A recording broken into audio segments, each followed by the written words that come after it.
பிரவீன், நேற்று இரவு வரை இது போன்ற ஒரு HMP வைரஸ் இந்தியாவிலே தாக்கமில்லை, பாதிப்பில்லை, அச்சப்பட வேண்டாம், தீவிரமாக கண்காணித்து வருகிறோம் என தொடர்ந்து மத்திய சுகாதாரத்துறை சார்பாக தெரிவிக்கப்பட்டு வந்தது.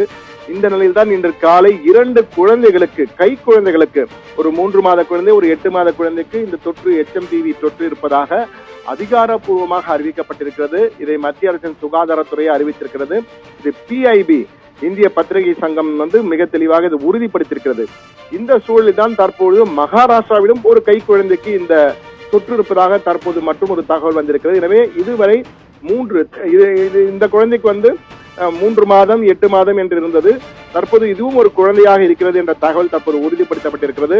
எனவே தற்போது Indian council of medical research, இந்திய மருத்துவ ஆராய்ச்சி கழகம் தற்போது இந்த வைரஸ் இருப்பதை உறுதிப்படுத்தி அதற்கு தேவையான நடவடிக்கை எடுக்கும்படி அறிவுறுத்தப்பட்டிருக்கிறது. ஏற்கனவே நாம்